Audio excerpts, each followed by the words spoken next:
Today, we're going to be addressing a deeply troubling and complex issue, the trafficking of women. Human trafficking is a form of modern slavery. And as many of us realize, women and girls make up the majority of those trafficked globally, most often for purposes of sexual exploitation, forced labor, or domestic servitude. It's not just a criminal issue, it's a profound violation of human rights, often rooted in gender inequality, poverty, conflict, and migration. So a real multifaceted issue. And our debate today will explore the causes and consequences and some of the possible solutions to tackling aspects of trafficking. So our first speaker today, I'm delighted that has been able to join us, is Eleanor Lyons, who's the Independent Anti-Slavery Commissioner for the UK. Eleanor previously served as Deputy Children's Commissioner for England, so she has a wide range of interests and knowledge. As the Independent Anti-Slavery Commissioner, Eleanor has a UK-wide mission to encourage good practice to prevent individuals from becoming exploited and re-victimized. Also to protect victims through increased identification and professional support, and to prosecute modern slavery offences. The Commission encourages the sharing of good practice amongst all those with the role to play in tackling every aspect of modern slavery and human trafficking in the UK. And as I think Eleanor said on the website, we must push forward if we're to achieve the UN Sustainability Development Goal of ending forced labour, modern slavery and human trafficking by 2030. Which is galloping up fairly quickly. Tackling modern slavery is everyone's business, as Eleanor has said. So Eleanor, I really am delighted to welcome you. Thank you so much for taking the time to join us. And over to you. Thank you very much. And thank you everyone for having me today.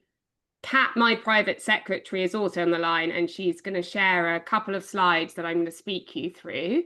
And then, of course, there's any time at the end to ask any questions. So lovely to meet you all. I'm Eleanor Lyons. I'm the UK's Independent Anti-Slavery Commissioner. And just to tell you a little bit about my role, so you know where it came from and what it's about. So my role was created in the Modern Slavery Act 2015. That was when Theresa May was Home Secretary. And she set about creating this piece of legislation to do everything she could to protect victims of trafficking in this country. My role has a statutory remit to do lots of things, and you can see them all on the screen. So I won't speak you through them all in a lot of detail. But ultimately, it's about working across charities, law enforcement, governments, devolved administrations too, and everyone who has a role to play in tackling modern slavery. I also work with international partners. So for instance, today, I can see someone in the chat is from Australia. I spoke to Australia this morning and the OSCE this morning too. So there's a really big global reach for this issue. So just to explain a little bit about what modern slavery is, just to kind of give us all a little bit of understanding. Modern slavery is a term that we predominantly use in the United Kingdom. In international settings, most people talk about human trafficking, but modern slavery is an umbrella term when we talk about slavery, servitude, human trafficking, and forced or compulsory labour. But at its very core, is the idea that someone is being exploited largely for financial gain.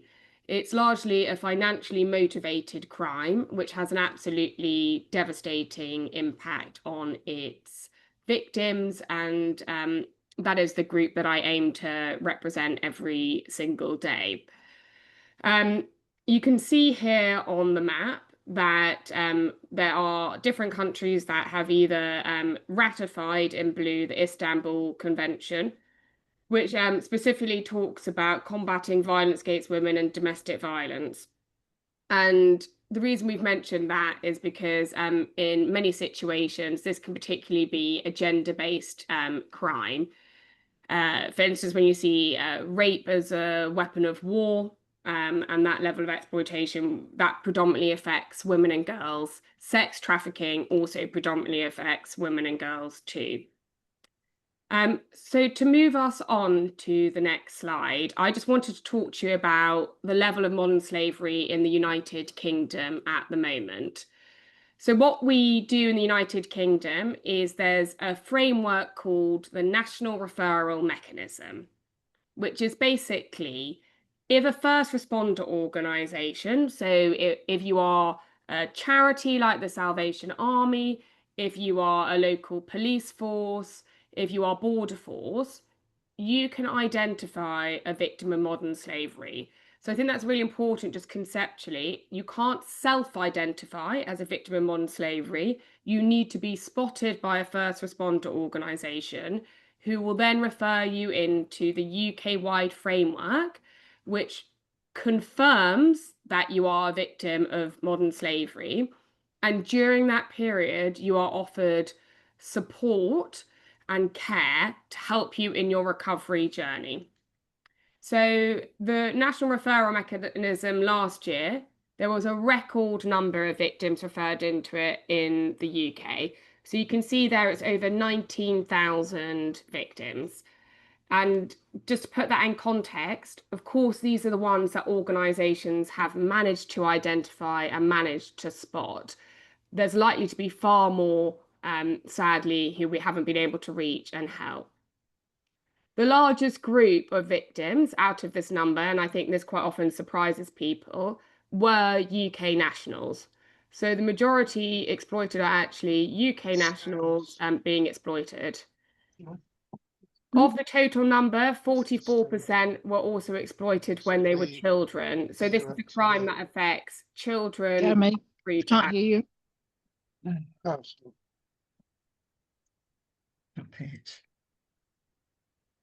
Can I? Sorry, can I've I got a bit of just experience on the line. I'll yeah, stop. Can I just remind everyone to turn their microphones off? Thank you. Sorry, Eleanor. No problem. And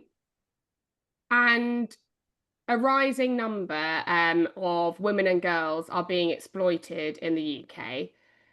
So you can see there was a 19% increase in the number of girls being sexually exploited between 2023 and 2024.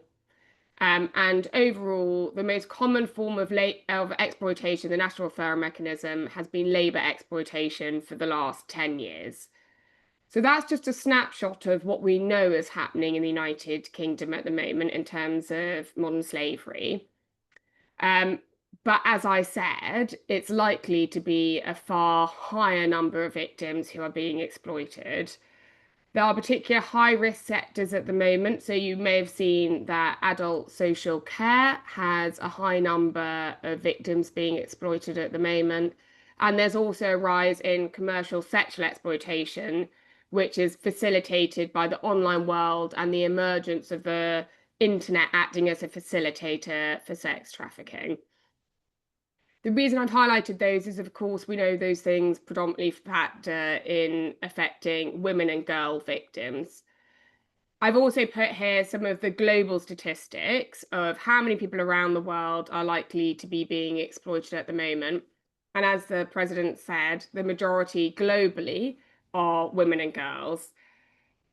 I think it's also worth noting here that we consider things like forced marriage also to be a form of modern slavery and exploitation. So it's a wide encompassing term that encourages us to understand that exploitation comes in many forms that affects women and girls in the UK and around the world. Moving on to the next slide. I am in role for 3 years, and as part of my job, I hold government to account and have a strategic plan. My strategic plan has been created in consultation with the sector, listening to what survivors need, and also focusing on what we can really do to hold government to account in this area. I am a year and a half into my strategic plan and continue to deliver against it. But I also wanted to highlight to you all some specific projects that I'm working on, and we'll go into detail in these throughout the presentation. So I am looking at the emerging threats that we are seeing occurring at the moment. So it's 10 years on since the Modern Slavery Act was created, which it came into conception, but the way that criminals are exploiting people is changing every single day, and we need police and policymakers to understand the nature of these threats and be able to respond. I'm also looking at mandatory human rights due diligence and import bans in the forced labour regulation space, because the United Kingdom is behind the EU and America, and we're likely to be a dumping ground for goods made with forced labour. I specifically am also looking at violence against women and girls, joining up with international partners and international collaboration, and really importantly, ensuring that survivors' voices are heard and that they're empowered in the work of my office. So just to draw out some of these particular themes, talking specifically about violence against women and girls, I just wanted to tell you all about some of the work that we've done to date to bring it to life for you. So the government, as you know, at the moment are doing a violence against women and girls strategy. They are looking at how they can halve violence in the next decade. And I work to push government to make sure they include the victims of modern slavery in this work so that they do not forget the victims that I'm speaking about. And as I mentioned from earlier, they are victims of sexual exploitation. Sometimes they're victims of grooming gangs. Sometimes it's women and girls also being criminally exploited. I've also done research into the definitions of how we speak about child sexual exploitation and child criminal exploitation. And the reason that's really, really important is because in the United Kingdom at the moment, there are many different definitions about those things, which means professionals don't understand what they're looking for, and therefore they're not good at identifying child victims of exploitation. There's also stereotypes this research found, and I'm sure they won't be shocking to many of you, that predominantly people think that girls are being sexually exploited and that's what they look out for, and sometimes fail to miss those signs of criminal exploitation too. And of course, we know that victims often can experience multiple forms of exploitation at once, so we wouldn't just see it as binary in that way. The Victims and Prisoners Act came into force last year, and I made sure that victims of modern slavery are reflected in the duty to collaborate in that, so that public bodies have to consider how they work together to help those victims. I also work with the Prison and Probation Service, and in the prison system, women are disproportionately represented in this area as victims of modern slavery. So I work with the Prison and Probation Service to help us continue to identify potential victims of modern slavery, even if they're within the prison estate. And that's really important because sometimes people can be criminalized as a result of their exploitation. They're forced to commit crimes. They're forced to carry out acts that they actually don't want to do. And it's really important that we recognize them as victims and offer them support and care. And I've also done work on homelessness and unsafe accommodation. So this is work that I did with a great charity called The Passage, and a lot of research went into this to understand how, without the security and stability of a safe roof over your head, the impact that this can have on your likelihood to be at risk of exploitation, and of course your risk of re-exploitation. And the reason I mention that is because we heard from survivors, particularly women survivors, who, when they had been on the streets, had been offered the pretense of support by criminals who were actually forcing them into sex trafficking, and that was a particularly vulnerable point in time for them. So this is the work that I have done so far in the space of violence against women and girls in my office. And I just thought it would be a good opportunity to quickly look ahead at how we continue to tackle this area across the three strands of prevention, protecting victims, and of course, making sure we're prosecuting the offenders of these crimes. So on the prevention side, we have clear evidence that the internet is facilitating sex trafficking, it's facilitating the exploitation of women and girls. And for me, I think it's really important that we tackle the demand for exploitation. At the moment, current legislation in this country does not deter sex buyers. So you'll see here the Sexual Offences Act 2003 is kind of enforced in a piecemeal way. It doesn't actually offer as much protection for women as we would want it to. And it's really important that we do all we can to remedy that.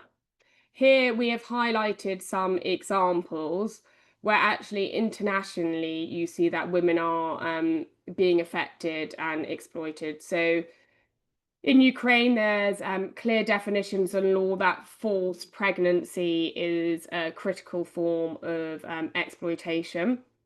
I am looking at in the UK the emergence of forced pregnancy, forced surrogacy, and the increase in that area, and how that is covered in legislation. You will probably also be conscious that the war in Ukraine led to displacement of people, and sadly, it also led to the displacement of many children who we fear may have now been trafficked.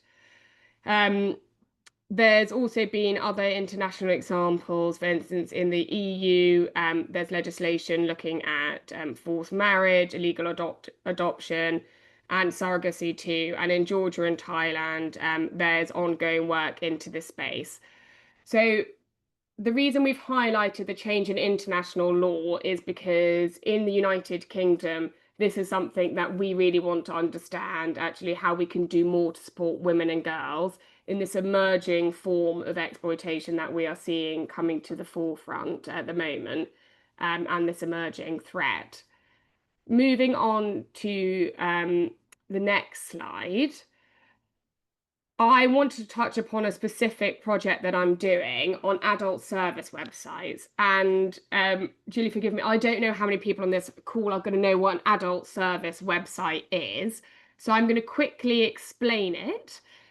An adult service website, I think everyone, well, I was shocked to find out, is an unregulated website that you can Google, such as Viva Street, where you can find women for sale in the United Kingdom. So you can go on it, you can type in your local postcode, and up will pop women who are being advertised online for sexual services. This is a key issue because, as you can imagine, traffickers are advertising women online.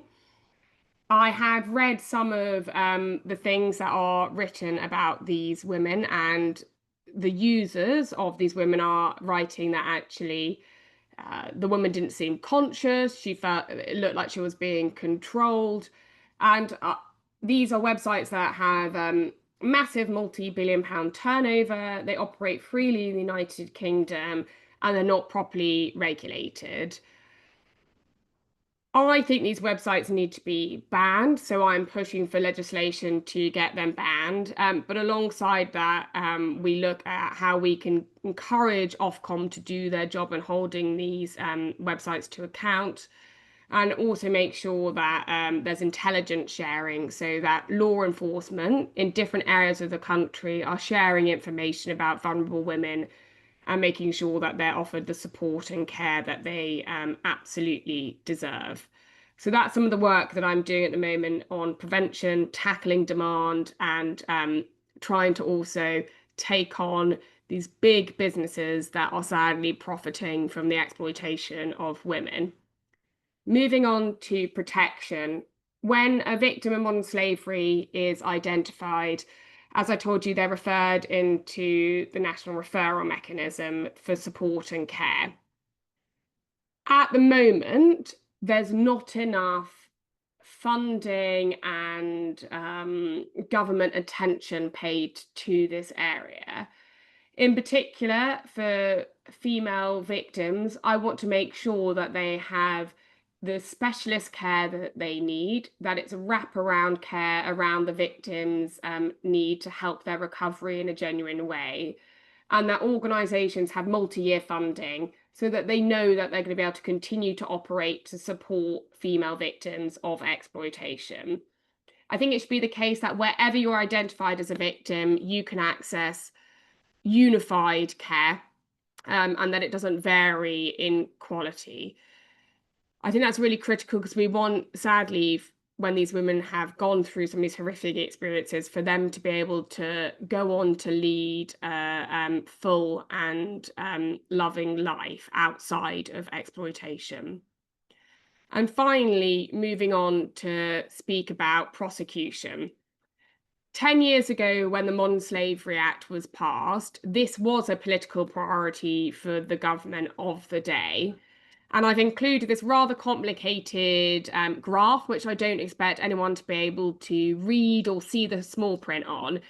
But I will tell you what it says and what it shows. And this is from a report that I recently did when I spoke to multiple forces, over 100 frontline officers across the United Kingdom, to understand why the prosecution and conviction rates for this crime in modern slavery against the Act are less than 2%.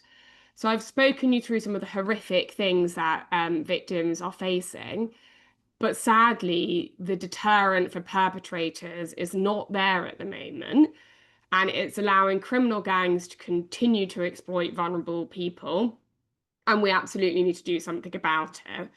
But what my work found is that over the last 10 years, as political attention and will has diminished in this area, so too has the policing's response and the resources that they have to put into this issue. So that's why I work with frontline policing, and I push officers to understand this issue to support them in their work.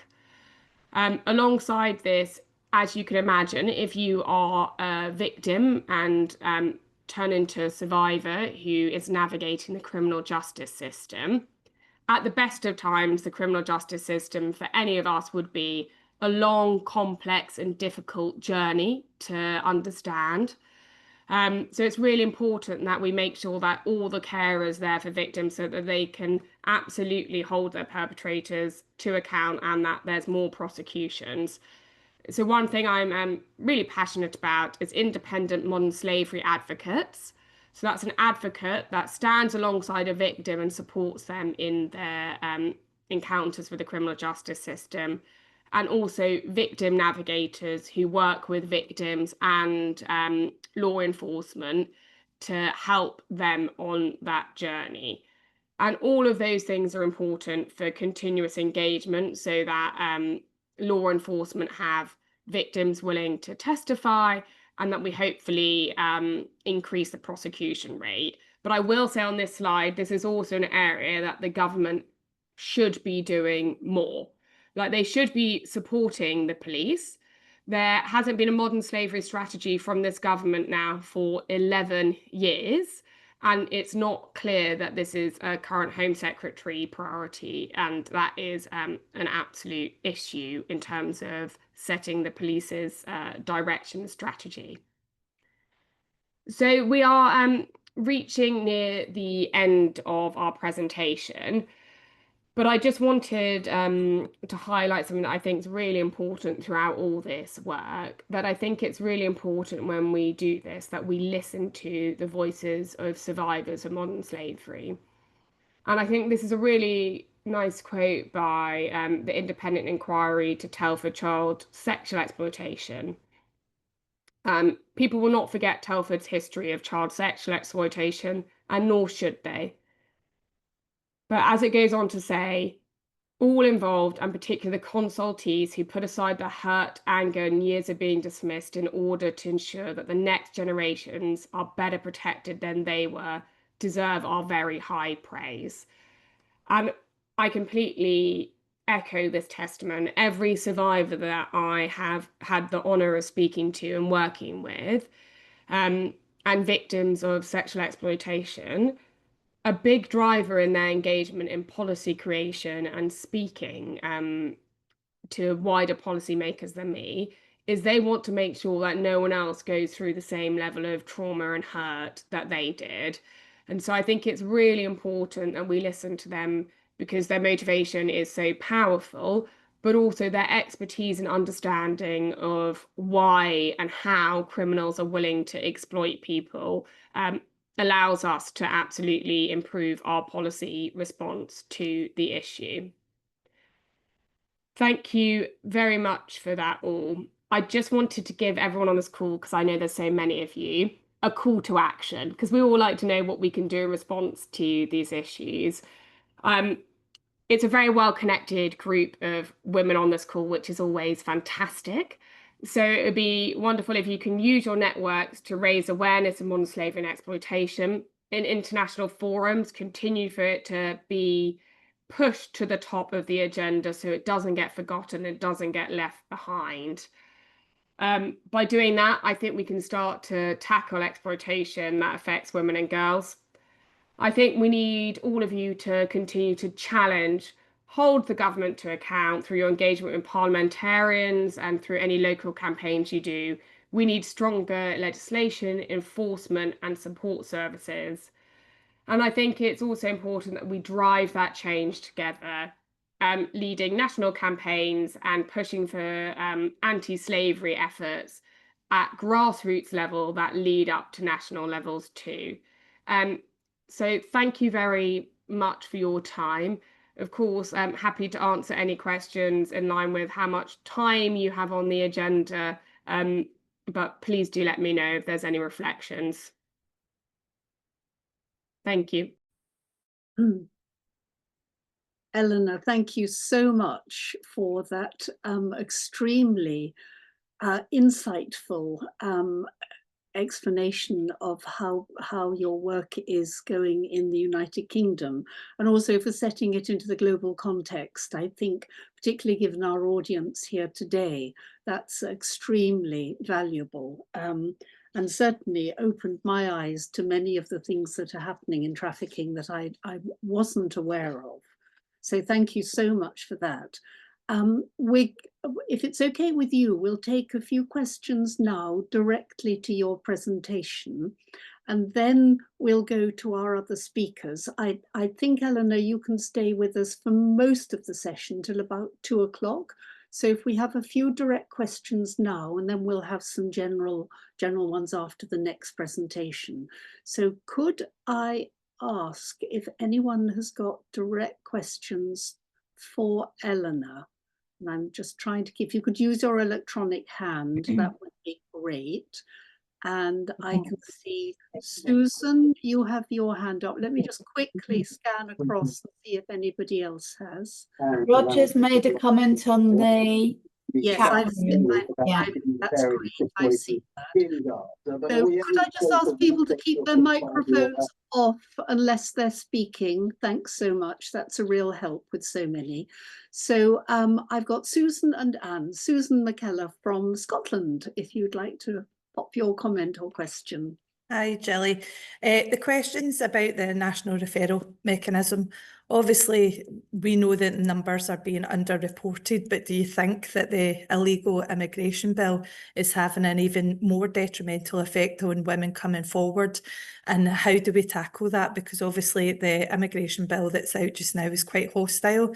And although they've got that section in it to say that if you have been trafficked and you're a victim, they will look at that. But we know in Scotland that there's real issues with that getting taken, and it's taken years for women to get that recognition that actually they are victims, to then get their asylum or their reason to remain kept. And there's that huge worry that if they go against that, they'll get sent back, and then actually that'll have a detrimental effect on their families. So do you think that that bill is making that more difficult, and how can we lobby the government maybe to change that and that mechanism? Thank you, Susan. I actually like quite a lot of the work going on from Scotland and from the organisations in Scotland. So I do a lot of work with Tara and their great work supporting women and girls, which I think is fantastic. Undoubtedly, I think you're completely right. The rhetoric from politicians has now conflated immigration with human trafficking. And I think that's come from the way that politicians speak about the issue, and is also reflected in legislation. I think we have seen that legislation have a direct impact on victims. Sometimes it feels like legislation can be a national issue that people aren't engaging with. But actually then when you go speak to victims, they're really conscious of things like the Illegal Migration Act, the Safety of Rwanda Act. And they think that if they come forward to support, to report their exploitation, that they may end up being punished rather than being protected. And I think that does mean that fewer victims have come forward. I pushed for the repeal of the Illegal Migration Act, and this government has chosen to repeal some of the provisions. I think the damaging rhetoric still persists amongst politicians, and I think that needs to change, because actually we won't be able to offer the right support if victims don't feel comfortable reporting their exploitation. And that is something that I continue to push for. I recently did a report into the National Referral Mechanism specifically, and looked at why adults are choosing not to enter into the system. So there's a category which, Susan, I think you'll know, but international people may not, but we record duty to notify in this country. So if you are an adult and you choose not to go into the National Referral Mechanism and enter support, we still count you, and we still understand that that person was probably exploited, but they don't want to go in for one reason or another. But my study found that 1 in 4 actually thought that it was better that person remained in exploitation rather than go into the National Referral Mechanism. So that's quite shocking that actually people think it's a quarter of people are better off in their situation of exploitation. And I think it shows how much the system is failing at the moment. So, Susan, I think you're right to question if the rhetoric is having a damaging impact. And I think it is. And I think it's only as time goes on that we'll really begin to see and understand just how bad it is. Thank you. Thank you, Eleanor. Very, very interesting indeed, particularly in the light of what we see happening in Epping in this country just at the moment, which I know a number of people in the UK will be familiar with. Anne, you have a question for Eleanor. Yes, I mean, there was a question in the chat as to whether it would help to make brothels licensed. But on the other hand, our European organisation takes the view that all prostitution is due to the power imbalance between men and women, and is actually an abuse of women's bodies. And I know the Scottish Women's Convention has been looking into the Scandinavian model, which would make, as I understand it, would make buying sex illegal.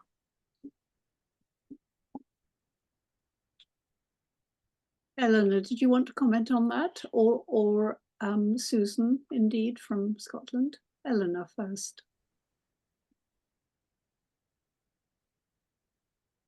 Sorry, do you want Susan to go first? No, I was fine. Okay. I think this is a divisive issue, and actually people have very strong feelings on either side about what offers the most protection for women, whether it's a structure where you license brothels, or you have the Nordic model, which is where you focus on punishing the buyers and protecting the women. I think in the United Kingdom, from our lens, I think everyone's got far too nervous to even have a sensible conversation about it. And that was the thing that largely shocked me when I came into role.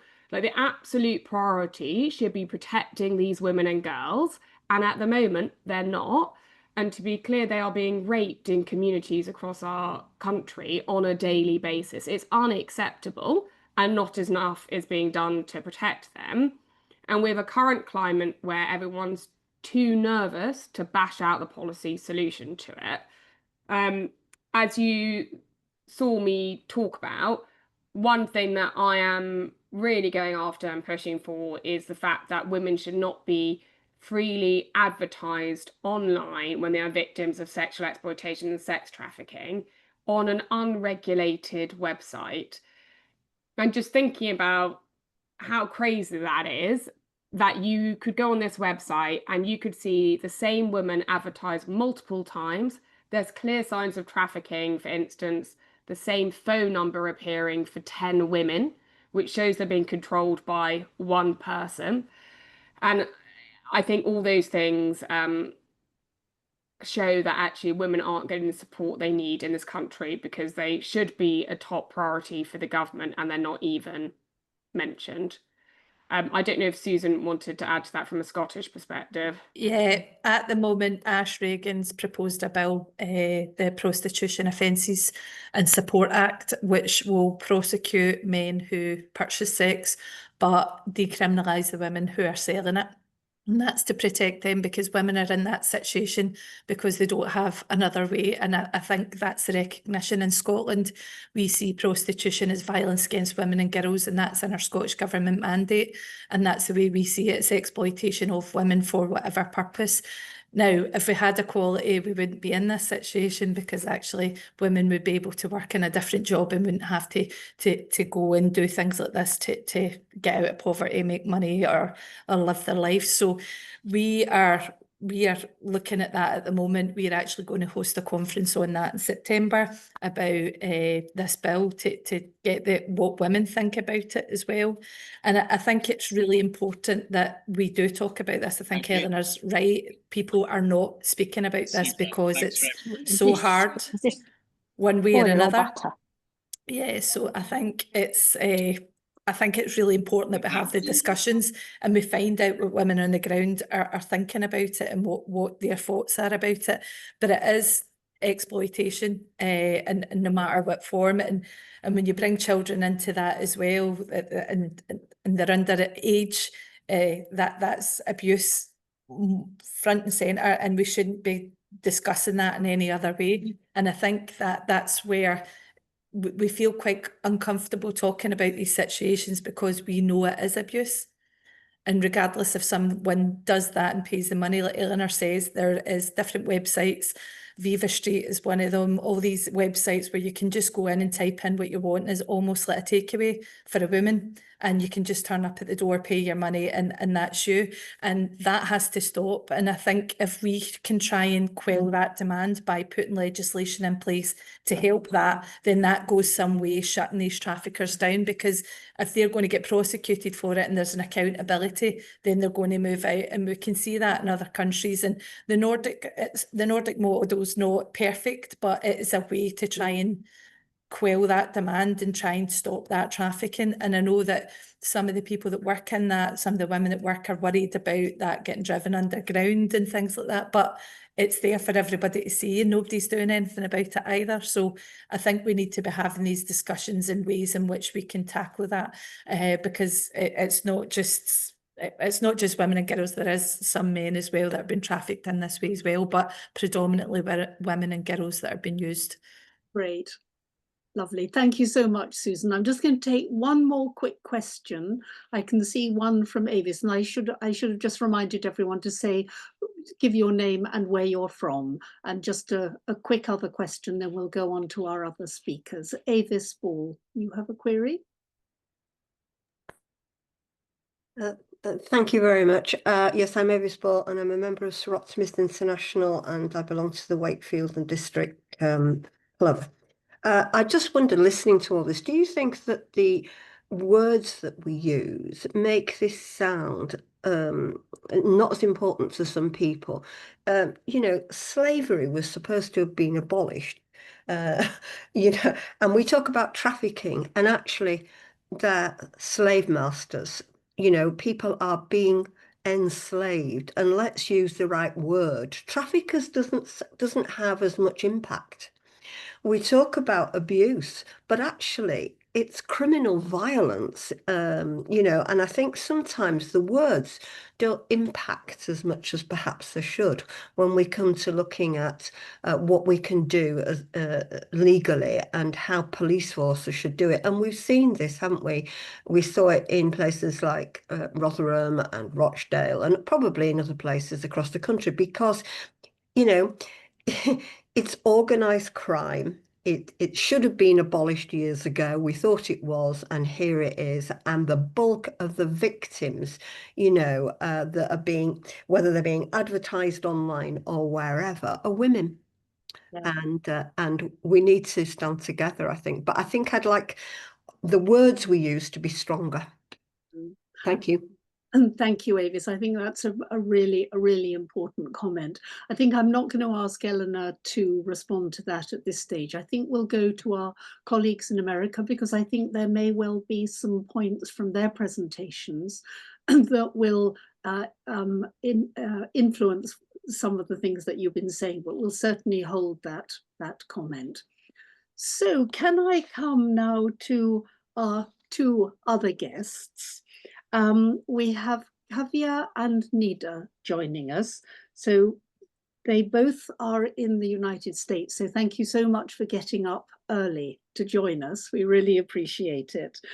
And you're going to present the findings of some work by Apne Aap, which you'll explain to us, and a university collaboration on how businesses can disrupt trafficking. So there may well be some practical answers and suggestions for the things we've been talking about. So if I can just briefly introduce our two presenters. Kavya Thakkar works as a social impact consultant and advises on organizational change. She specializes in translating complex global policy issues, particularly those related to human rights and gender justice, into accessible, actionable insights. And she holds a master's in international affairs from New York University, and focused on legal frameworks to combat honor-based violence in immigrant and refugee communities. And Nida, they'll be presenting together, Nida Jawara, is also a graduate of New York University, where she earned an MSc in Global Affairs with a concentration in international development and humanitarian assistance. She also holds a bachelor's in economics and global studies and has previously worked in refugee settlement agencies. So we're delighted to welcome you both. Thank you so much for joining us. And I'm going to ask everyone to turn their cameras off again, and the floor is yours. And you're going to share your screen, I think. Yes, thank you so much.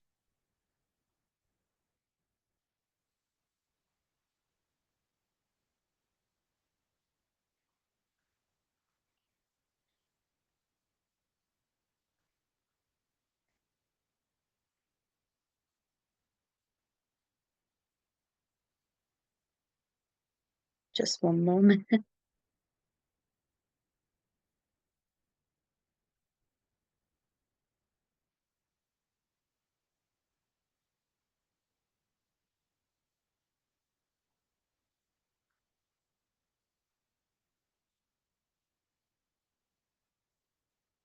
All right, can everyone see this okay?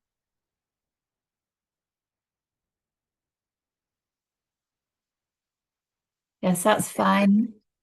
Thank you. All right. So our presentation is on the role of the private sector industry in combating human trafficking and their complicity. So some key takeaways we want you to get from this presentation.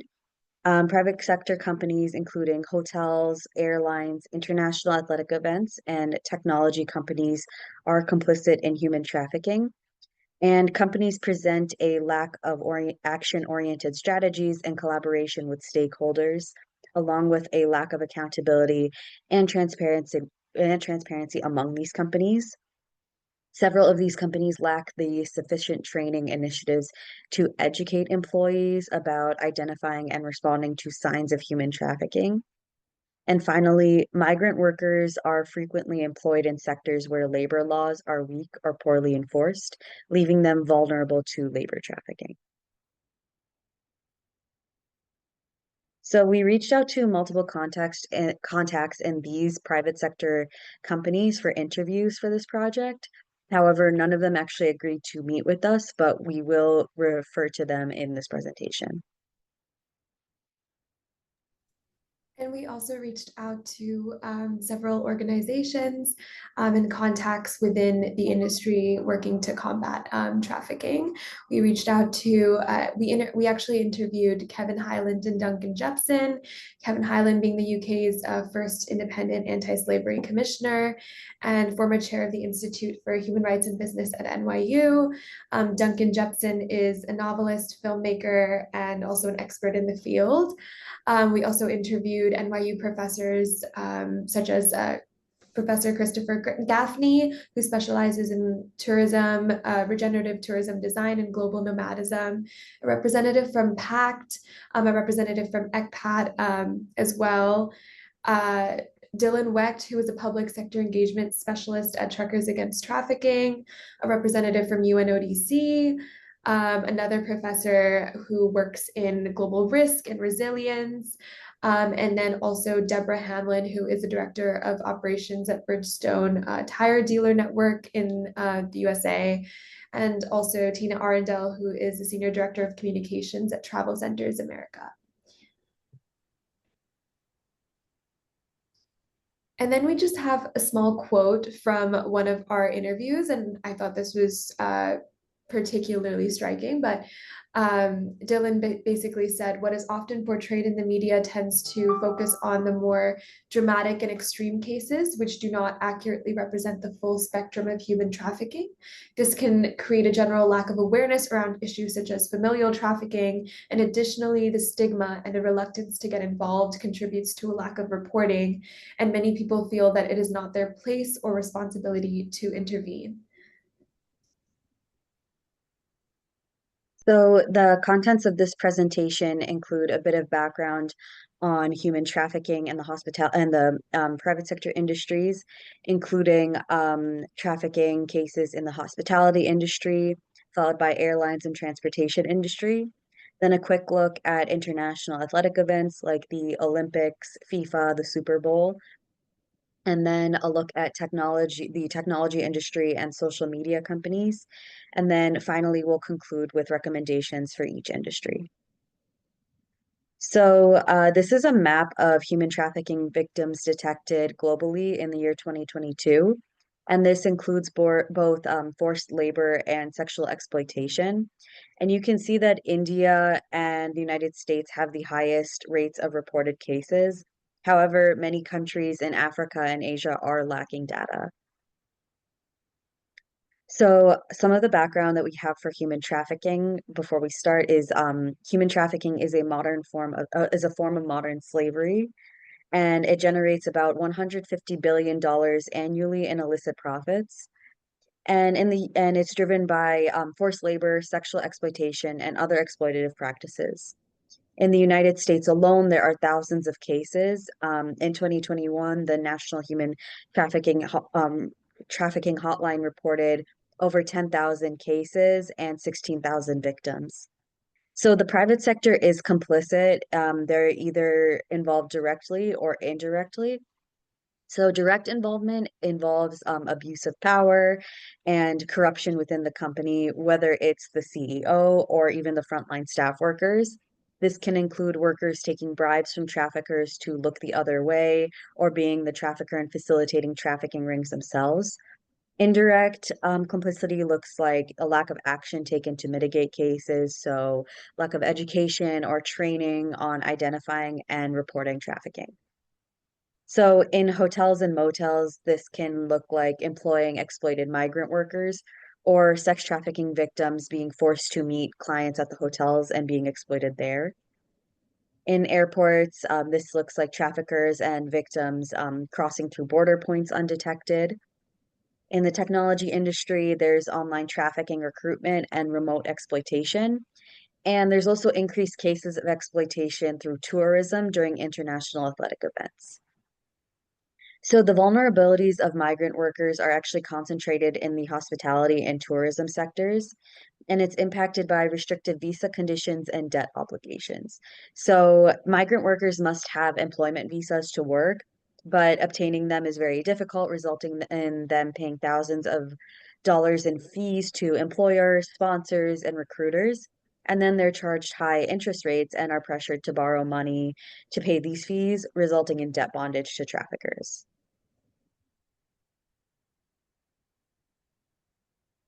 We also used many legal frameworks to guide our research. So we used the United Nations Protocol to Prevent, Suppress, and Punish Trafficking in Persons, which supplements the UN Convention on Transnational Organized Crime.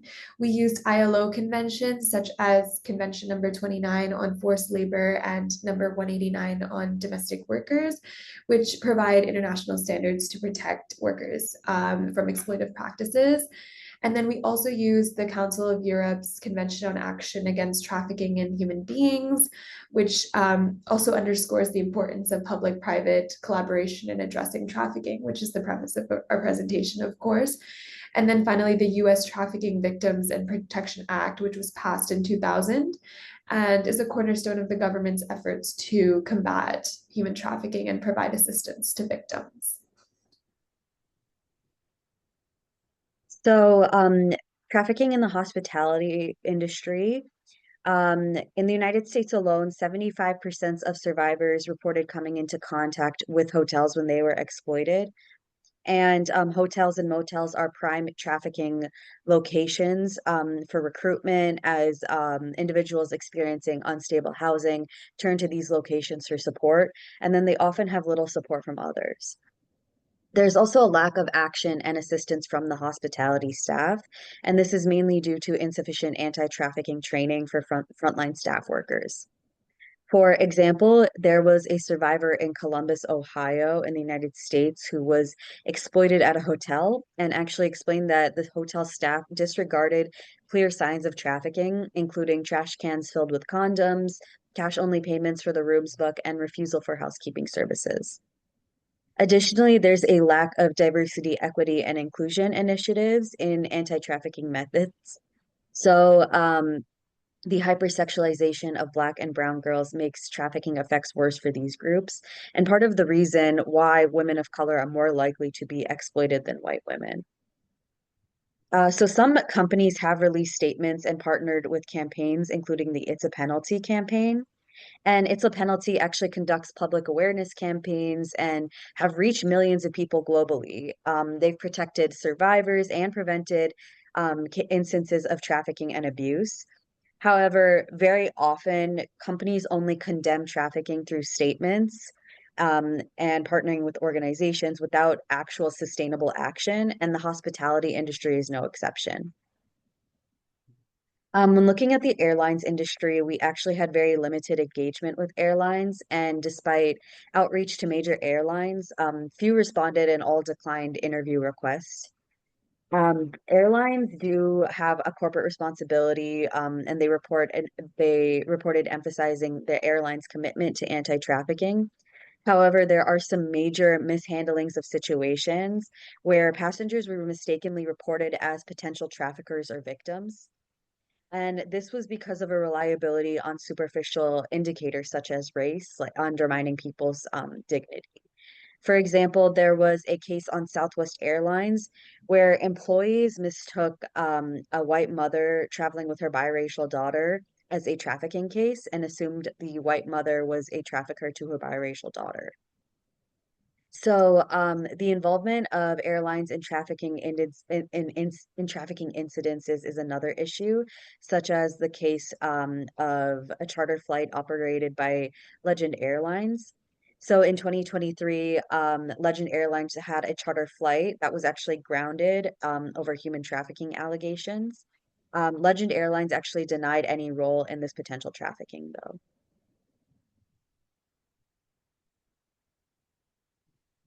When it comes to the transportation industry, the United States Department of Transportation mandates human trafficking awareness training. And there's also the Federal Transit Administration initiative in place for the same. There's also a lot of industry collaboration. Transportation Leaders Against Human Trafficking are one of those organizations. There's a lot of information sharing, and there is a partnership between the Department of Transportation and the American Public Transportation Association, which is also known as APTA. And then for non-governmental efforts, Truckers Against Trafficking, which we were able to interview, trains truck drivers to actually identify and report trafficking instances or any suspicious activity, which has also led to multiple victim rescues. And there's also a lot of development being done on the technology side of things, which we will also get into, but they are developing audio analytics for autonomous vehicles for detection as well.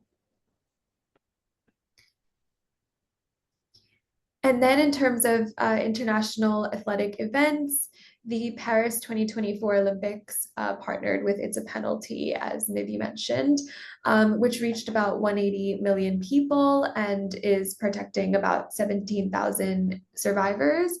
However, there were gaps in anti-trafficking programs and limited broader partnerships, which led to a lot of the implementations, a lot of the original, what was meant to be implemented wasn't in that sense.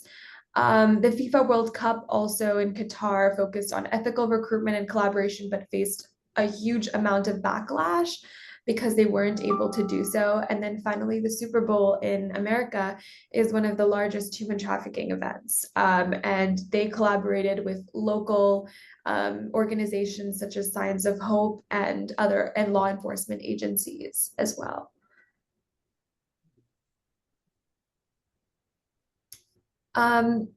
There's an ongoing need for more comprehensive and inclusive collaboration, especially across sectors, to enhance the effectiveness of these initiatives which these organizations are setting forth.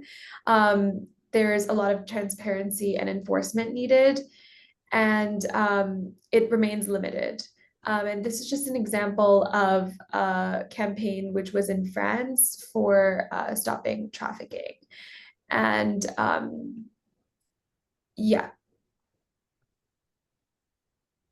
So for the technology industry, trafficking has expanded as technology advances, and victims and their personal information are often found through social media and online dating platforms, making them vulnerable to sexual abuse and many other forms of exploitation.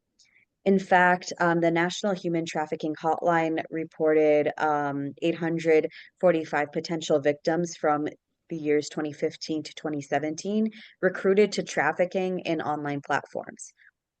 And this includes Facebook, Instagram, Snapchat, Tinder, Grindr, and Craigslist, and many others. So content moderation is crucial so it can limit exploitative content and identify potential cases. In the case of TikTok, the first round of content moderation the company uses is only artificial intelligence to detect the exploitation. And while the second round does use human moderators, it only does so if the content has already generated a certain amount of views. Therefore, many types of inappropriate exploitative content still make it onto the platform without the proper moderation. And this is very concerning in cases of exploitation because many TikTok users are under the age of 18. Furthermore, OnlyFans is an online platform where content creators can publish content and interact with their followers. And the company states it empowers creators to profit off of their sexually explicit content safely.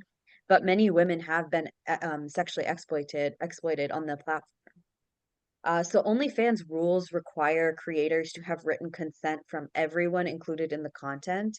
But up until November 2022, creators were not required to actually show that proof of consent to the company before posting.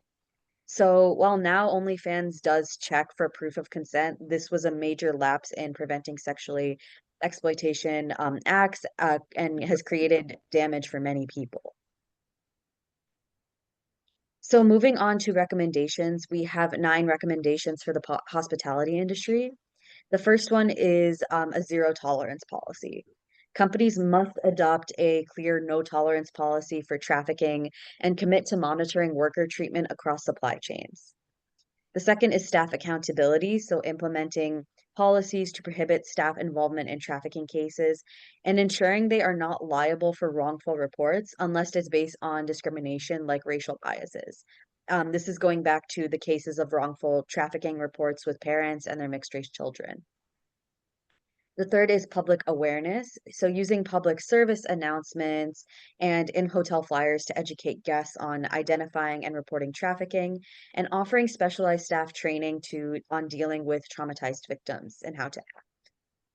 Next is transparency and data collection. Data collection promotes transparency, so prioritizing data collection within the business helps understand trafficking risks. And from data collection, this can help enhance preventative strategies. Furthermore, the companies need to establish clear anti-trafficking expectations, so conducting background checks to prevent indirectly supporting traffickers, and training programs, so mandating staff training on anti-trafficking methods, including identification and reporting protocols, and focusing on high-risk areas like hotels, cruise lines, and major events to ensure accountability and vigilance. This also includes training, so including diversity, equity, and inclusion to avoid identifying wrongful cases based on biases, and instead teaching the staff to report on factors like, is the potential victim avoiding eye contact with others? Are they injured? Do they have few possessions? Are they carrying it in a plastic bag instead of a suitcase? Things like that. Furthermore, collaboration, so partnerships with local anti-trafficking NGOs and nonprofits to support survivors and prevent exploitation, and offering resources like alternative housing and job opportunities for victims can actually prevent re-victimization in the long run. Next is support for migrant workers, so implementing measures to reduce traffickers' control, like setting up bank accounts for workers because many perpetrators financially exploit them, and improving monitoring systems to identify trafficking cases. The final one is child exploitation prevention. This can be achieved by following ECPAT guidelines to prevent child exploitation, because ECPAT actually works pretty hands-on with private sector companies to prevent sexual exploitation. So these are some photos of public service announcements in airlines, in airports, hotels, and subway stations where trafficking is likely to occur. And you can see that it shows the signs of trafficking and where to report, what to do if you see something.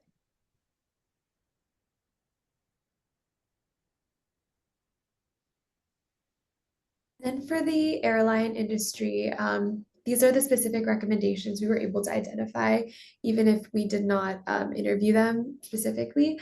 But balancing responsibilities and practicalities is very important, which includes providing clear protections for whistleblowers against potential legal or personal safety risks.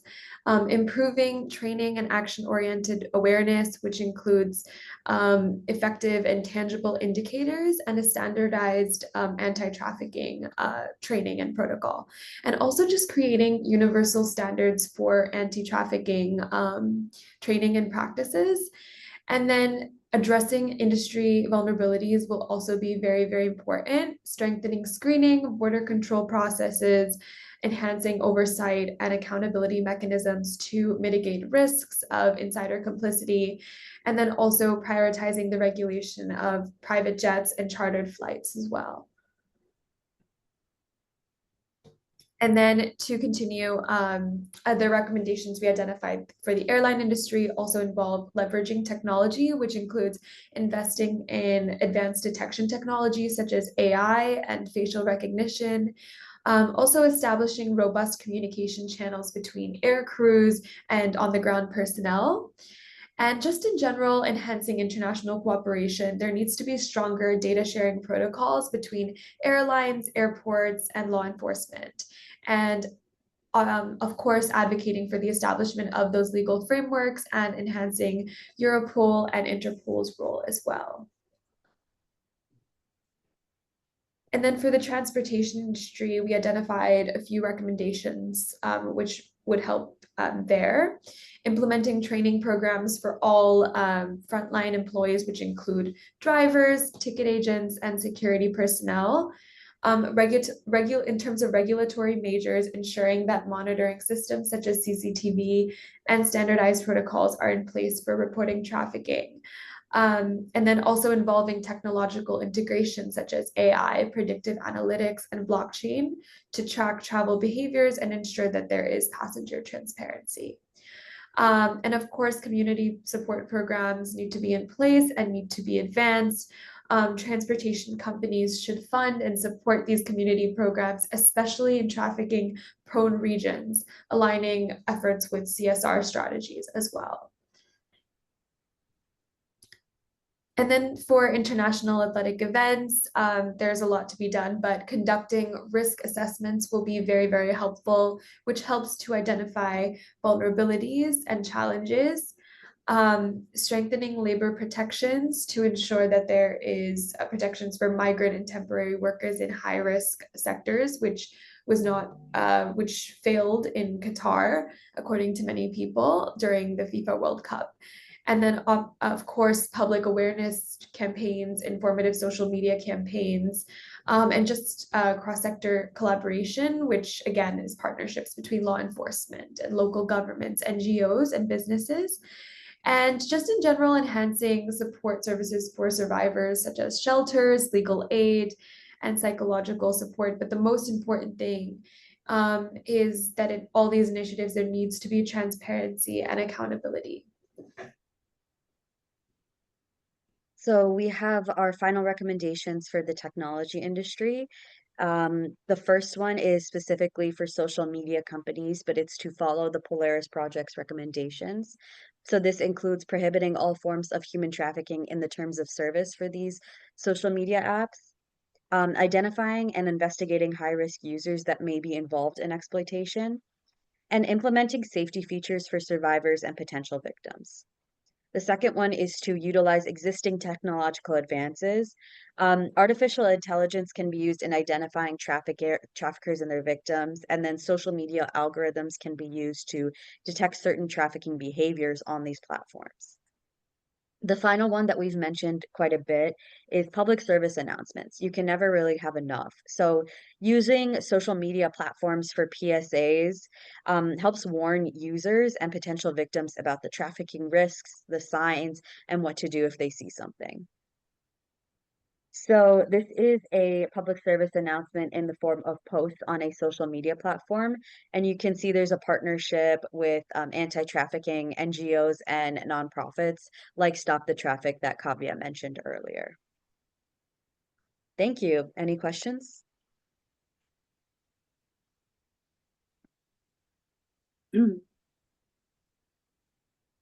Thank you, Nidhi and Kavya, very much indeed.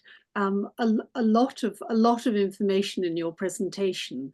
A lot of it obviously relevant across the world, although a lot of your examples are American, but very, very useful, I think, to see those recommendations.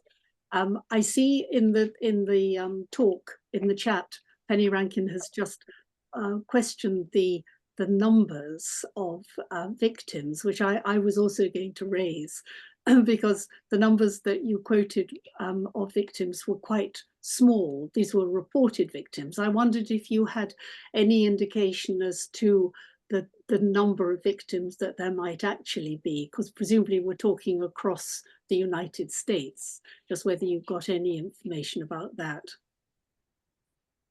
Yeah, so the numbers that we got from the National Human Trafficking Hotline, that's like specific to the United States, and those are also only the reported ones to the hotline.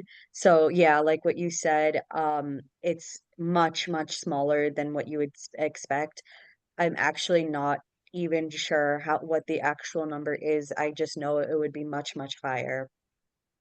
Indeed. Thank you. Thanks so much. So I'm going to open the discussion up to general debate and comment to both our presenters, all our presenters. So I'm just looking for hands. People have got comments and questions they want to put.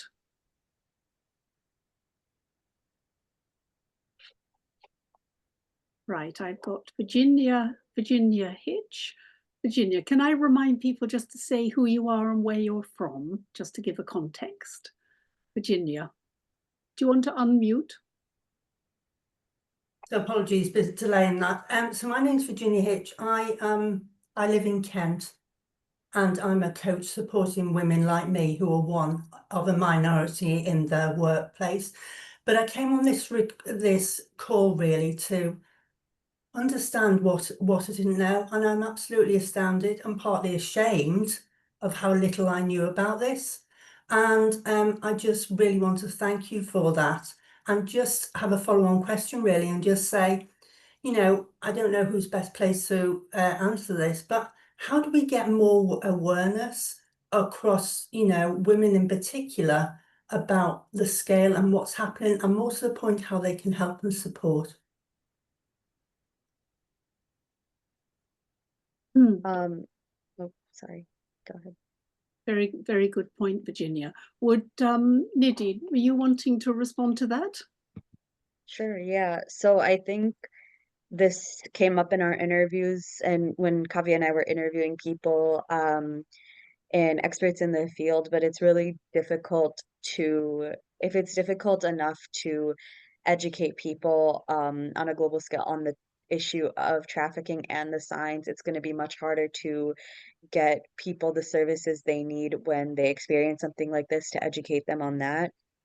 So I think this just, again, I think we stress the importance of PSAs a lot. I think including that in public service announcements, whether it's through social media or flyers or in subway stations, airlines, hotels, on social media, things like that. I think stressing the signs and what to do when you see it, but then also here are some resources if you know someone or if you yourself have experienced something like this.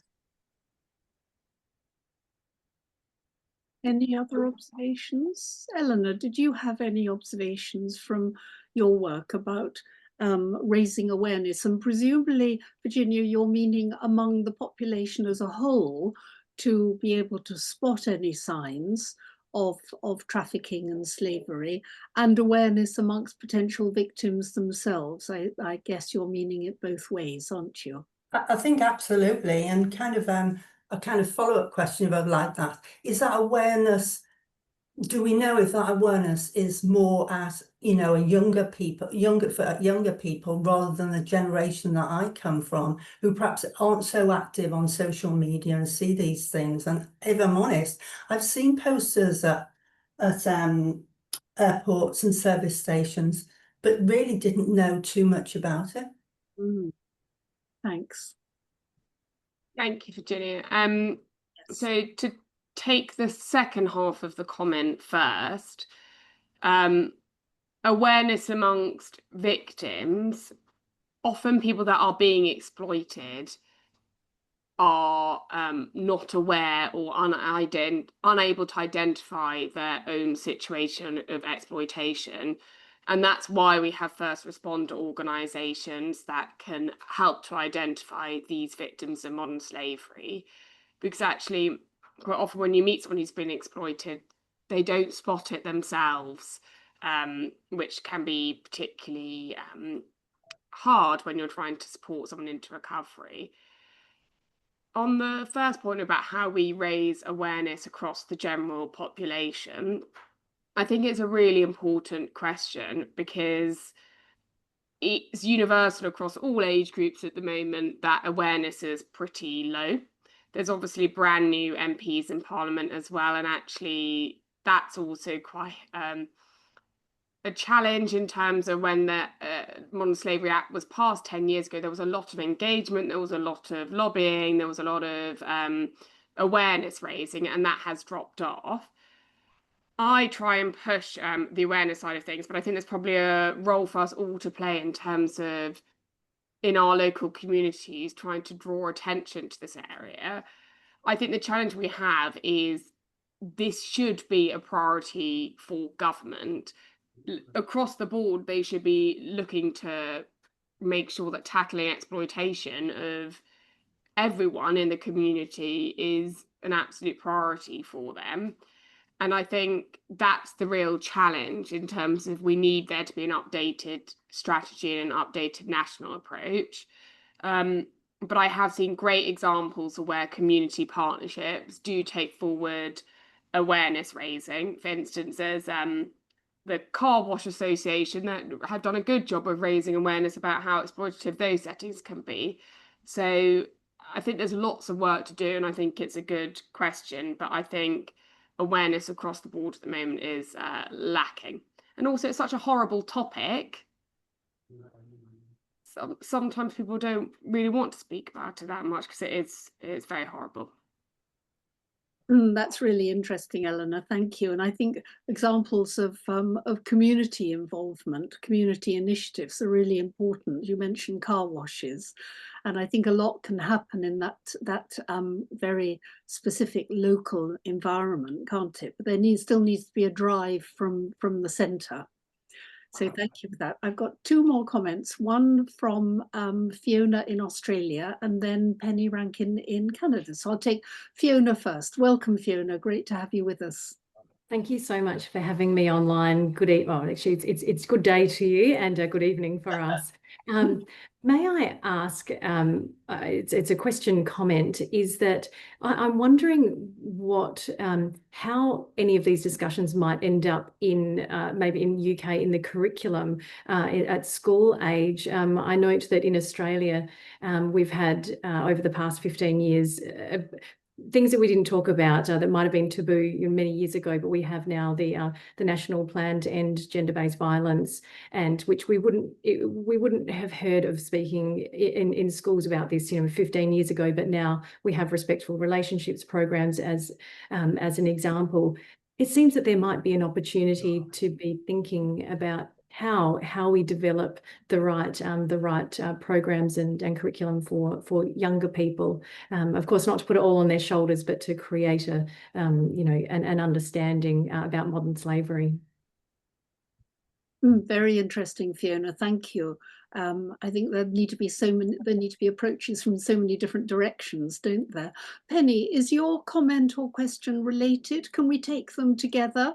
Yes, most definitely, because I was going to ask Eleanor, given her role as Commissioner for Children, I believe, before, I very much believe that we need to work in terms of demand. And one of the best areas to start that is literally in kindergarten, what we call kindergarten. And it's not necessarily talking directly about the issue of human trafficking. Obviously, this is something that's very sensitive, but we need to start working on developing within our society, essentially, respect for the other. And I think that can be something that can be integrated into all school programs that can translate out into a way of actually addressing the demand.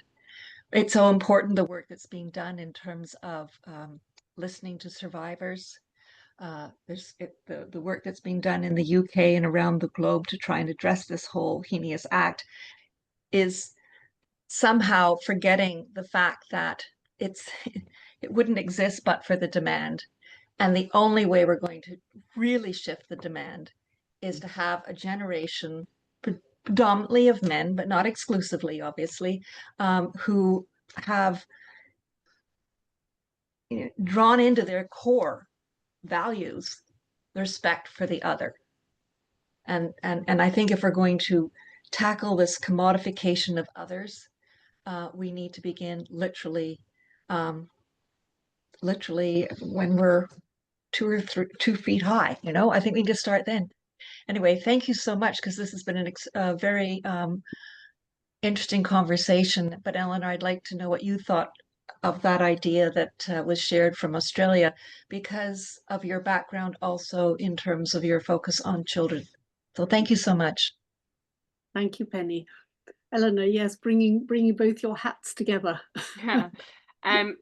Thank you. I think it's a good question because also, as you saw from my slides, 44% of those who reported exploitation in this country report it from when they were children. Exploitation can start incredibly young.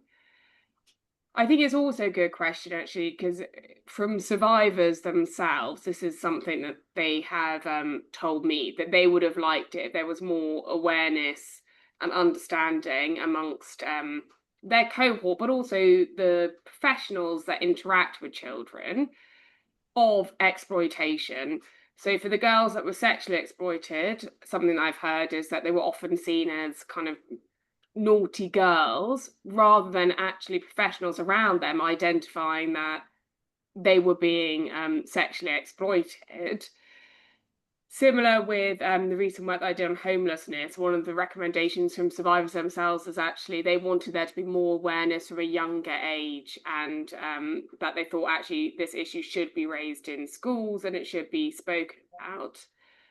I don't think we're at the stage yet where we understand how we would do that in a trauma-informed way, how we would teach in which part of the curriculum, and how it would be a way that still allows children to be children and not alarmed about some of the wider things going on in the world. So I think it's a question for us to take away that I don't have the answer to yet.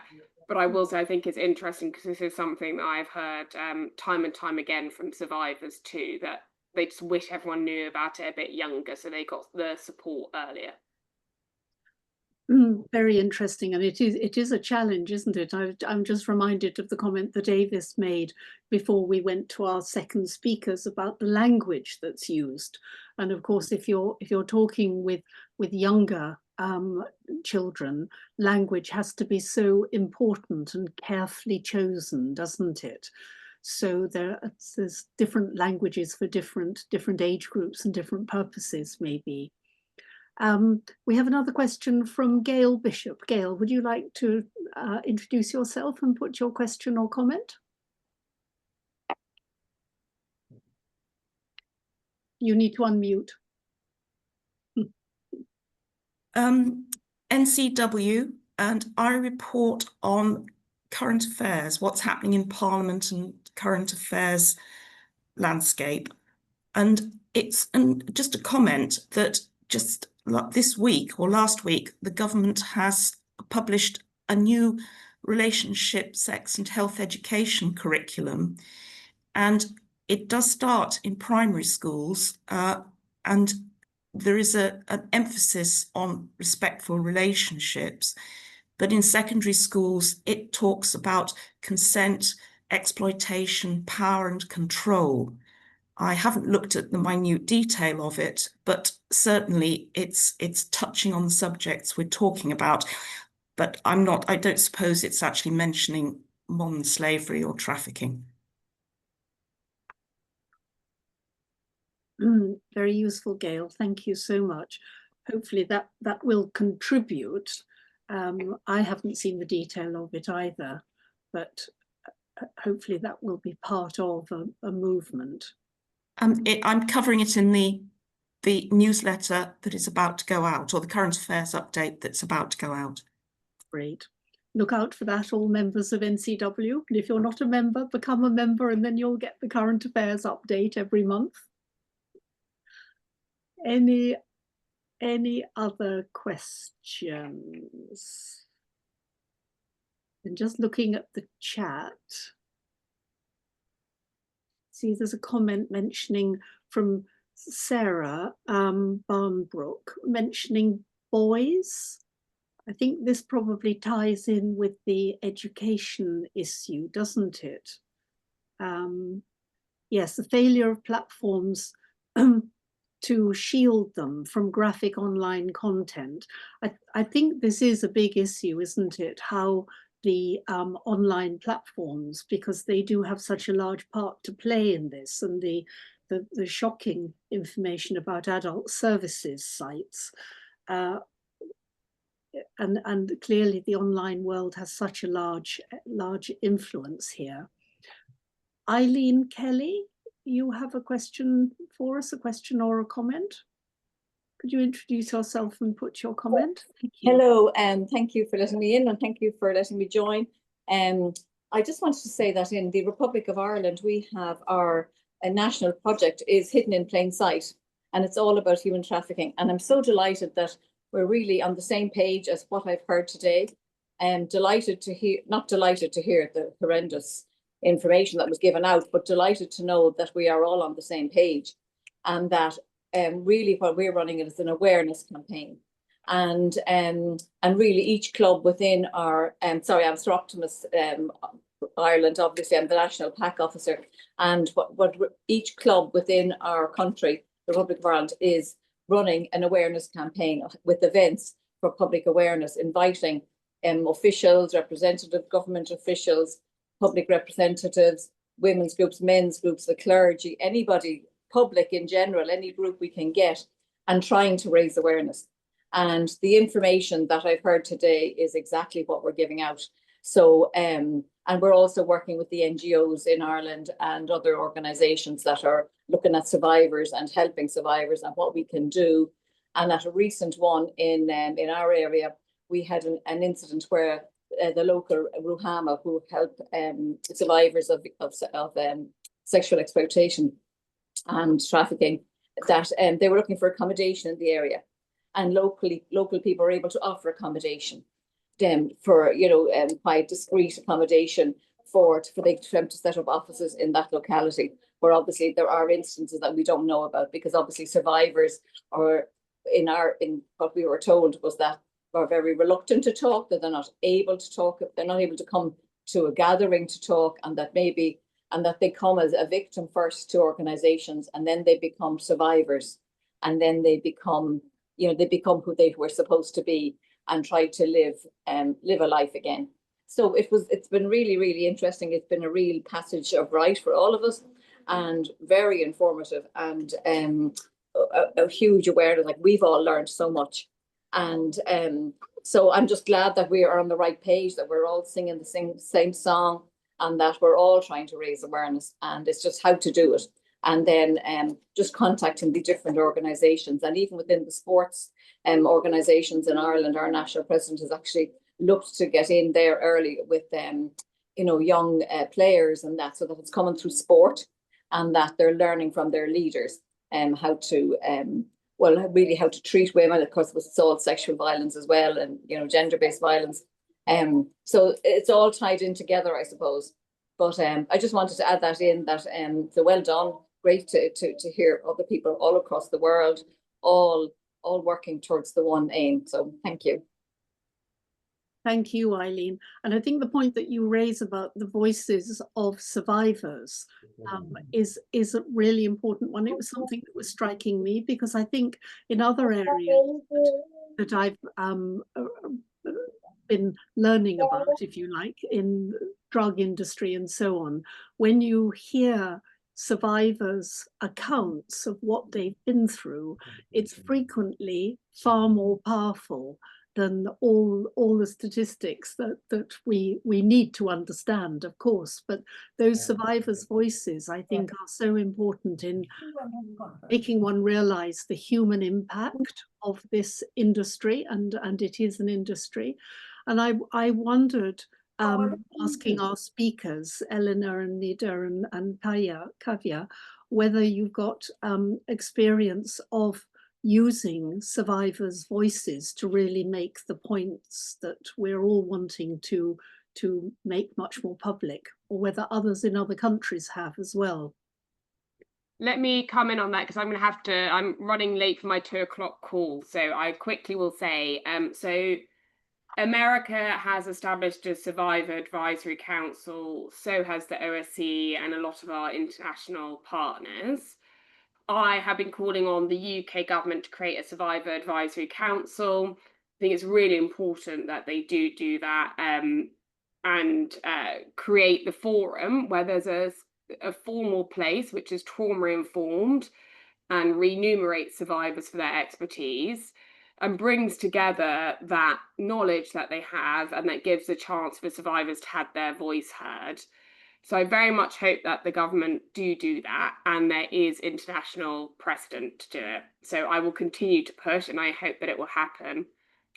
Very sorry, I am 5 minutes overdue for my next meeting, so I better dash off. But thank you very much, everyone. It was lovely to be here, and I hope to see you all soon. Eleanor, thank you so much from all of us. A really fascinating presentation, and we'll stay in touch and absolutely follow up on all this work. Thank you. Bye-bye. So much. Thank you.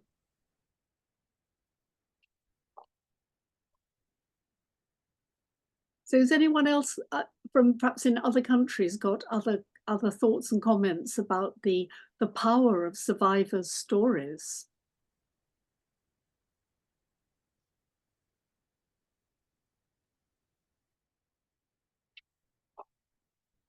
Or any other comments you want to raise? Oh, Avis, you've got your hand up. I have. Actually, I was at a Sir Optimist council meeting recently where a survivor of the sex industry gave a presentation, which was extremely brave of her. And one of the things that she said was that once you are in the sex industry, that it is extremely difficult to exit it. And the reasons we've heard about today, which is homelessness, job situation. It's very difficult if you are exploited at a very young age and you have not got the education or the training to move forward, that you need to be able to live, that you need support, and this Survivor Advisory Council will be very important in that situation. And although she wasn't trafficked in the same sense perhaps as some people are today, she certainly was trapped and therefore was a modern day slave. And getting out of it was extremely difficult. She has succeeded. She's now doing lots of good work, but it's very difficult. I think Eleanor referred to as some people being referred to as naughty girls. And indeed, a 12-year-old who was abused and sexually exploited during the Rotherham scandal, actually it was reported in the media that a 12-year-old has 5 lovers, which just meant there were 5 men sexually exploiting her. And she was the person, we were blaming the victim and not the perpetrators, and that continues even now, and that's the thing that we need to get over. And I'm sad to say that wasn't just men who thought that about her. Women in her neighborhood also thought it, and she eventually ended up pregnant at 12, and in a sense that saved her, and she is now a social worker. So she's turned her life around, but that isn't everyone's story. Thank you. Indeed, thank you, Avis. And just to add on the issue of the influence of online, which clearly is, as we've said, such a huge influence in this whole story. NCW has been working hard on preventing women and girls from online harms, and sent a letter to government recently, jointly signed by 14 other women's organizations, predominantly women's organizations, to urge them to do even more than they are doing already, and for Ofcom to have more teeth with the tech companies. Tough, but it's really necessary. Ruth Batty, you have a comment. Introduce yourself. Very, very similar to what Avis has just said. So just to reiterate, I mean, we can look at statistics, but I don't know if anybody saw the Good Morning programme when they had some of the victims of the grooming gangs on, and I forget her name, but the lady policewoman who's now set up a foundation to help the victims. And, you know, their stories were just really, really brought things to life. So I think having lived experience and the women's voices is just absolutely key. Thank you.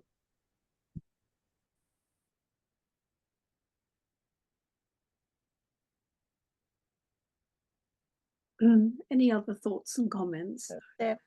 Comments? I can reiterate that. Sorry. I'm just saying, I put a note in the chat that a few years ago I took 4. Margaret, sorry, Margaret Clark. Could you just introduce yourself so people know who you are? Thank you. I beg your pardon. I'm Margaret Clark from Northern England, and I'm representing Narwhal, and also I am a soroptimist in Middlesbrough, and a part of a National Board of Catholic Women. I've been working on sexual exploitation of children on the streets as a volunteer for many years. And at one time we took 4 girls, 4 young people who had been affected by sexual exploitation. Because in Middlesbrough, we can't say trafficking, you know, we don't use that word here, but it is sexual exploitation of children on the street. And we eventually got them to the United Nations, having seen so many other examples. We thought, well, we've got this on our doorstep, and we took them there, and it was phenomenal. It was so impactful. And these girls, you know, they spoke from the heart about how things had affected them. But when they've got back, they have mixing with other young people there and learning and sharing different stories and ideas. They've really, really been I don't know how to say it really. They've come on so much and so well. And 2 of them have actually ended up in university who never thought they would ever be in their possibility. And one is now working back with child exploitation and vulnerable people in Middlesbrough on the street.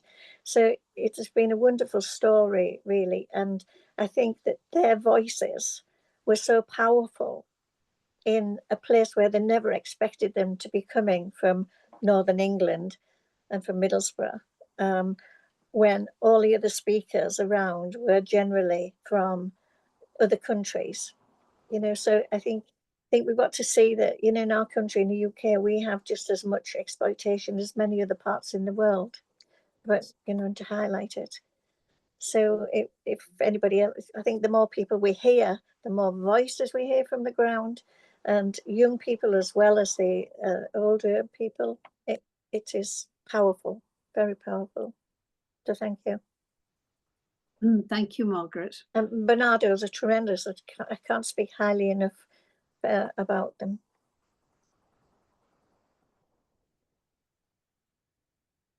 Yes, indeed. I've heard of their work in this area before. So there are a lot of organisations that we can call on to work together, can't we? I think, as Eleanor was saying, working in partnership with other organisations is such a valuable and powerful thing to do in this, because it is it's so multifaceted, isn't it?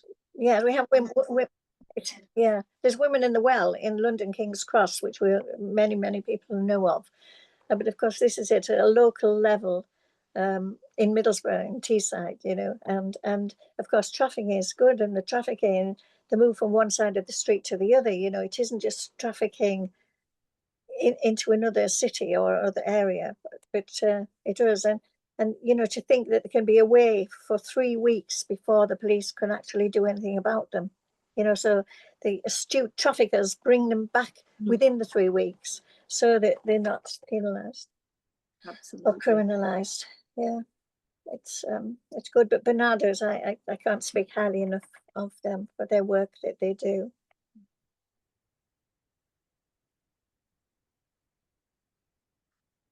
Susan, you've got a point to make. Yeah, I was just going to come in and say I think that's the problem. The perpetrators are not punished, and they just find different ways of doing the same thing in a different way when we put legislation in at points. And I think, like, if we were in Scotland, we're trying to introduce this bill, but the bill also has the services attached to it. So if we prosecute the men, the fines and the money from that would go into services to help women exit and give them the support and the resources that they need.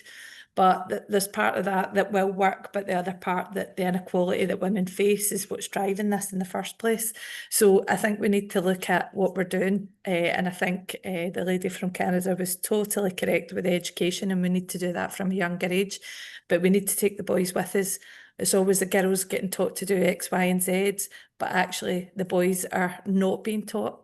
They are feeling quite lost just now. We can see that with the rise in incel, the rise in misogyny, that actually we need to invest in them too, so that they can see that relationships should be consensual, respectful, that they should be empowering for both parties, because without that, you're always going to have that power imbalance and dynamic where they think that they've got control over another person. So I think we need to be doing that work in the background, as well as putting legislation to try and curb what is happening, because nobody has the right to buy anybody else. We shouldn't be. It is slavery. That's exactly what it is. It's not trafficking. We're not just moving them from one area to another, although we are technically, but it is slavery. We're putting people into things that are actually against their health, and it's detrimental to them, because predominantly they're women. So we need to be looking at all of that, and we need to be looking at how we support these women who have been there from a young age to be able to exit and have a normal life without that stigma and discrimination. And I think more work needs to be done with other women about that as well, because we should be holding each other up rather than taking people down. The news headlines, the stories, the language that's used, especially for children that have been abused, because it's child abuse, and made out as if they were promiscuous at the age of 14, 15. It's not good enough. We all need to change our culture, and we do that by educating from as early as we can, but removing the gender stereotypes by ensuring that everybody knows their worth, they know their rights, and actually they can take those forward. Excellent point, Susan. Thank you so much. I think that's such an important statement. Thank you. I think, if I may just say that we found that some of these children think it's the norm. They know their parents have done it, their aunties do it, their grandmothers have done it. They've always, that's the life, part of their life, and they can't understand it. And when you challenge them, they'll say, well, they can't understand what you're talking about, really, because they say, well, what's wrong with it? You give me a job and I don't have to do it, you know. Where can I go and buy clothes and all the rest of it, makeup and things?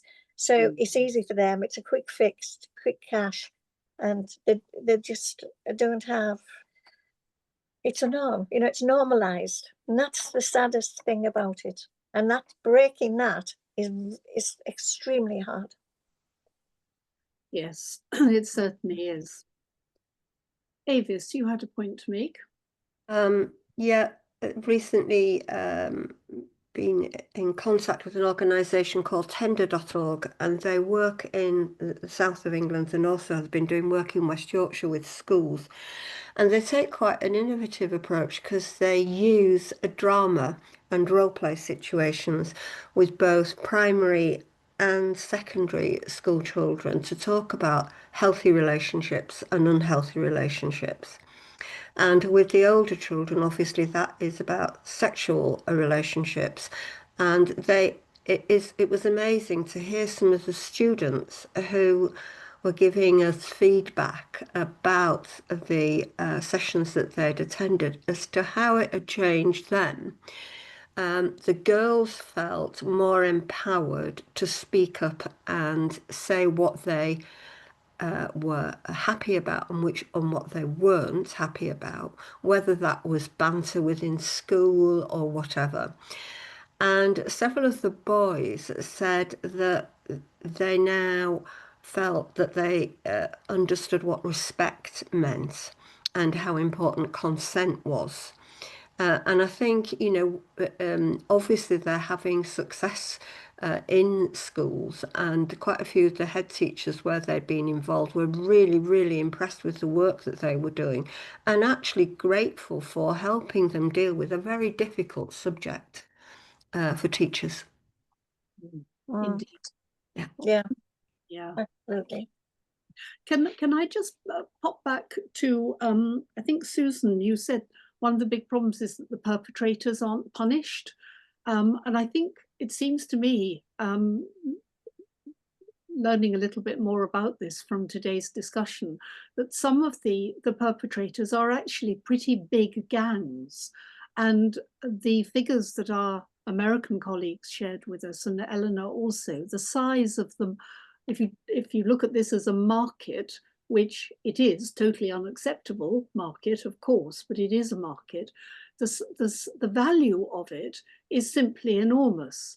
So the fear that those who are both being pushed into slavery and anyone who tries to challenge the perpetrators, the fear that they have of running up against large gangs with very considerable power and influence in terms of money and strong arm tactics, if you like, is actually pretty scary, because this isn't, it seems to me, just an industry that's going on in small areas, in small parts, in separated parts of the country. It is a big industry, and that is an enormous challenge to tackle, both at any government level, let alone local level. I just wondered if anyone has got any thoughts or comments or just observations about that. I'm sorry we haven't got Eleanor here any longer, but we can pick it up with her afterwards. Can I come in there just about perpetrators? There is big gangs making lots of money off this, and they're the ones that are lobbying for the decriminalisation, the total abolishment of prostitution, because to them they'll still make their money. If you look at what's happened in Germany, you look at what's happened in New Zealand, when they've legalised these brothels, you will see that most of these super brothels do not have German women in them, who it was originally for. They have trafficked women in there. So they're making their money on the back of that. So you can see by doing that, for them, it's lucrative, because then they can say they're legitimised by doing that. So when we're talking about perpetrators and we're talking about people that are doing that, we need to change the culture. And to change the culture, they need to be held accountable. And that starts from the man down the street that kids on that he doesn't do this, that his family doesn't know he does this. And we work our way up and we challenge that and we build the momentum just like they have over centuries. So that's the way I see that we can try and start holding people to account. We can see in Iceland the difference that's made in the culture with regards to with the Nordic model, how that's changed the culture of buying sex. So it's now seen as something that you shouldn't do. It's changed that kind of culture. And although some people say it's been driven underground and it's still happening, yes, it probably is, because if men want to buy sex, they will try. But it's now the culture that if you do that and you're found guilty of that, then everybody in your community is then shocked and doesn't like that. So that actually puts people off doing it. So I think we need to start off small to then get to that big stage where we can tackle these big gangs, because they will move on to other places and do that. If they've got places where it's legalised, they'll set up shop there. We've seen it in Amsterdam, we've seen it in we've seen it in Germany. So we can see that there's places where they would go and where they would traffic their people to, although they've legitimised that at that point. So I think start small, start changing the culture, and then we can tackle the bigger fish down the line. Absolutely. Great. Thanks, Susan. Yeah, that's really important, isn't it? And I think also, as you've highlighted, to learn from what has been done in other countries, because we're all at slightly different levels of development, stages of development in our tackling of this. There's a lot of things that we can all agree on, but there's more experience, as you're suggesting, in some of the Nordic countries. And some of these places that have done the Nordic model, the reason it's fell down is because they've not got the services to protect the women at the other end. So actually, if we're going to introduce something, we need to make sure that this is for the women and that it protects them and that they've got a way out or a way to go. Or if they want to continue doing that, they do that in a safe way where they're protected. So I think that is where it falls down in some of these countries, that they don't think about the full circle of it and how that works, because people might not be ready to leave that industry at that point because it's scary for them, because it's all they've ever known as well. So it needs to be supported, and the right support needs to be there. Yeah, indeed. Indeed, support is so important. And I think it was Avis, you were talking about education and training, I think, for young women who had been in slavery situations. Yeah. That can be done again at a local level, probably more effectively than at a national level. So it's the starting small, and that builds up the momentum. Yeah. Support for survivors in exactly the same way. Mm-hmm. Yeah. Yeah. Yeah. Really complex, I think is an understatement. Any other observations? If I may, about Yes. to just touch on what is going on in other countries too. Kavya and I both did our thesis on trafficking and violence against women in South Asia, particularly. Mine was corruption as an enabler of trafficking in South Asia. So mine was mostly focusing on police corruption, lawmaker, like politician corruption, and even private sector corruption, and how that is heavily involved in trafficking in India and the red light districts in Mumbai. And a big issue with that is that what I remember someone was saying, that the children are growing up and they're trapped in this cycle because their parents, their grandparents were born into sex work, and now they're born into sex work, and they can never really get out of that. And it's much more difficult in South Asia because there's a lot of police corruption. So if someone wanted to report something to the police and say that this person assaulted me, this person committed a crime, the police will simply take a bribe from the brothel owner to look the other way. Sometimes the police are directly involved in the trafficking. They're bringing the children, or they're bringing girls back to the brothel owners if they go to report. And, you know, they're very involved in sex work. They buy sex constantly. They trade sex for favors. So the issue there is that I think politicians are either so, like I said, directly involved or indirectly involved. They're directly involved either through corruption, or they are indirectly involved and just don't really see it as an issue, because especially in India, it's very taboo to talk about these things. So like destigmatizing the topic is the first step forward.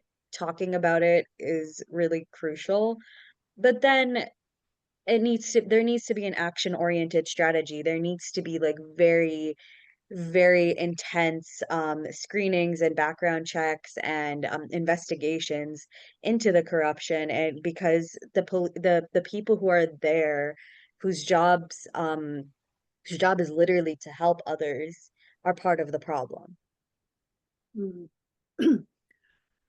Very good points indeed, thank you. And it was interesting on your map that you showed in your presentation that I think South Asia was one of the areas that it had obviously been really difficult for you to find any statistics.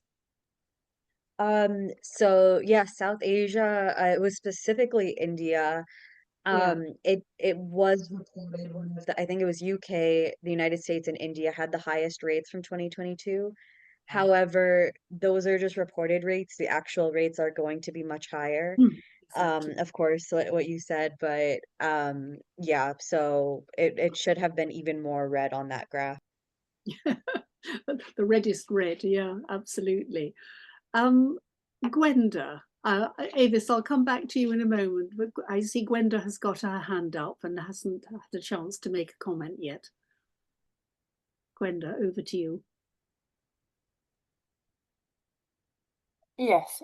Okay. So Gwenda Kibble, a former president of NCW, way back in ancient times in 2015-17. But just speaking to say, Gilly, this is a very valuable recording that we have on yet another excellent discussion with top speakers and a lot of absolutely wonderful ideas that need taking forward. And I think the bottom line that we can all take forward is that the one sentence is respect for the other. And I think if we were all able to take that one away with us, it would give us the strength to go forward. Thank you. Thank you, Gwenda. Thank you very much for bringing us back to that. It is 2:30. I can see 2 hands up. I'm going to allow just very brief comments from Avis and Ruth. So Avis first. Thank you. I was just going to say that if we think about Eleanor's role, you know, there are lots of women's organisations in the UK. We should be working together to support what she's trying to do to make sure that the government put this high on their agenda, that they review the 2015 legislation, and that we put it back at the forefront, I think. And we could do that together, working in partnership. We can indeed, Avis, and I'm delighted that the 60 group, which in Britain, for those of you from overseas, is the group that brings together 6 of the largest women's organisations, is revitalising, and certainly this is one of the issues that we can put to them to all take on board. Yeah, excellent idea. And Ruth, a final comment from you. You're on mute. Just very similar to what Avis was saying, but one of the things we try to do as NCWGB is find an action that we can take at the end of each debate. And I think because this is such an enormous area, it's almost difficult to actually pinpoint where do we start. So I wondered if, maybe the trustee board of NCWGB could look at what sort of resolution we may be able to take forward. And perhaps as 44% of the victims start exploitation as a child, maybe looking at the RSHE education in the UK and raising awareness so that children who are actually victims actually know and understand that they are victims when, so they can come forward. So I was just going to propose that, that we can't, I don't think we can actually come up with a phrase like we normally do this time, because it's such an enormous subject, isn't it? And it's overwhelming in a way, but, maybe that's the way forward for us to come back and then report back to everybody, because it's been excellent, absolutely excellent. Thank you. Yes, I think certainly for me, some of the key takeaways are respect for the other, for each other, and tackling the issue from so many different perspectives. Education is clearly one, legislation is another, and the work that we're all doing to tackle online harms, because that overlaps with all of this. And I think certainly the notion of a resolution, I think indeed Eleanor and the Anti-Slavery Commission might very well be interested in looking at that with us. And the same sort of initiatives in other countries around the world, because it's an international business as well. And so we all have a part to play, no matter where we are in the world. But can I thank everybody, thank all those of you who have been part of the discussion. Thank our speakers. Nidhi, you're the the representative of our speakers, but in their absence, to thank Eleanor and Kavya and Nidhi, yourself, for everything that you've brought to the debate and given us so much food for thought and ideas to take forward. So thank you so much, everybody.